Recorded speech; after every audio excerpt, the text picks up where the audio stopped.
పేద మహిళల స్వయం అభివృద్ధికి ఈ నారి సిఆర్పీలు కృషి చేయాలని సహాయ ప్రాజెక్ట్ అధికారి టి ధనుంజయ రెడ్డి పేర్కొన్నారు. బుధవారం నారాయణవనం మండల సమాఖ్య కార్యాలయంలో ఈ నారీలు సిఆర్పీలకు 3వ బ్యాచ్ శిక్షణ కార్యక్రమం నిర్వహించారు.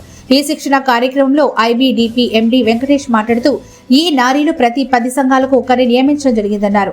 25 సంఘాలు దాటిన వివో నందు ఒక సిఆర్పీ వ్యవసాయ జీవనోపాధులు, మరొక సిఆర్పీ వ్యవసాయేతర జీవనోపాధులపై పనిచేయాలని ఉంటుందన్నారు. శిక్షణ పొందిన వారు సంఘాల అభివృద్ధికి సమావేశం ఏర్పాటు చేసి ప్రభుత్వ పథకాలతో పాటు మన డబ్బులు మన లెక్కలు మొబైల్ యాప్పై తెలియజేయాలని తెలిపారు.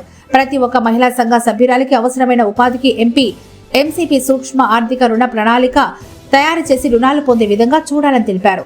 ఈ కార్యక్రమంలో సర్ప్ సహాయ ప్రాజెక్ట్ అధికారి టి ధనుంజయ రెడ్డి మాట్లాడారు. మన మండలంలో ఎంపిక చేయడం జరిగింది. అందులో ఎంపికైన మీ అందరికీ కూడా స్వాగతం తెలియజేస్తున్నాము. మహిళలకు సంబంధించి అనేక రకమైన పథకాలను ప్రతి సభ్యురాలకు చేరవేసే విధంగా ఈ నారీలు మరియు సిఆర్పీలను ప్రతి గ్రామ పంచాయతీ పరిధిలో 24 సంఘాల వరకు ఉంటే 2 ఈ నారీలను ఎంపిక చేయడం జరిగింది. 25 సంఘాలు అంతకంటే ఎక్కువ మంది ఉంటే 10 సంఘాలకు ఒక ఈ నారీని, అదేవిధంగా 2 సిఆర్పీలను కూడా ఎంపిక చేశారు.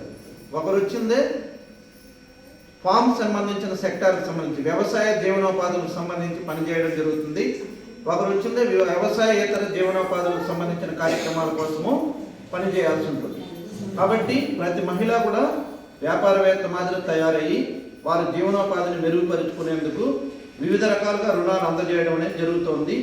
ఈ అందజేస్తున్న రుణాలను అందరూ కూడా సక్రమంగా సద్వినియోగం చేసుకొని ప్రతి మహిళ కూడా ఆస్తులను సమకూర్చుకొని వాళ్ళ గౌరవాన్ని పెంచుకునే విధంగా ప్రతి ఒక్కరు కూడా ప్రయత్నం చేయాలి.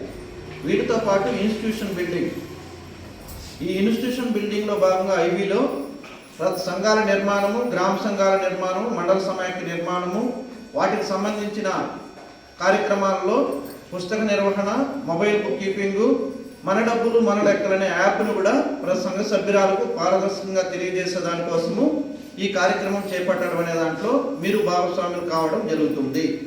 కాబట్టి ఈ కార్యక్రమాన్ని సంఘ స్థాయికి తీసుకెళ్ళి మీకు కేటాయించిన 10 సంఘాలకు మీరు వెళ్ళి వాళ్ళకు అన్ని అంశాలను తెలియపరిచి వాళ్ళకు అన్ని అంశాల్లోనూ అన్ని విషయాలు తెలియపరిచే విధంగా మీరు కృషి చేయాల్సిన అవసరం ఉంటుంది.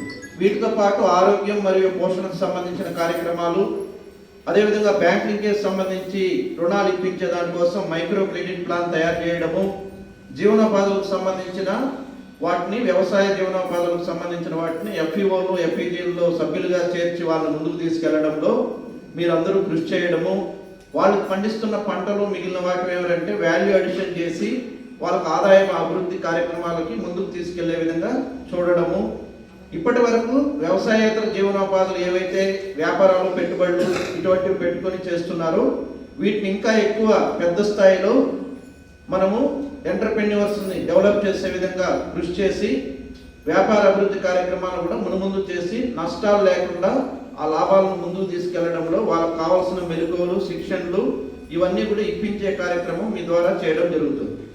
వాటితో పాటు రుణాలు పొందిన ప్రతి ఒక్కరు కూడా ఆస్తులు సమకూర్చుకున్న తర్వాత ఈ వ్యాపారాలను పెట్టుబడి పెట్టి ముందుకు తీసుకెళ్లిన తర్వాత అందరూ కూడా 100కు 100% మంచి ప్రగతిని సాధించి మన మండలాన్ని మోడల్ మండలంగాను ఆదర్శంగాను తయారు చేసే విధంగా పేదరికం నుంచి బయటకు తీసుకొని వచ్చేదానికోసం ప్రతి ఒక్క మహిళకు ఈ నారీలు సిఆర్పీలు మీరందరూ కూడా ఏమంటే సహాయ సహకారాలు అందించాల్సిందిగా మీ అందరినీ కోరుకుంటున్నాను. Thank you.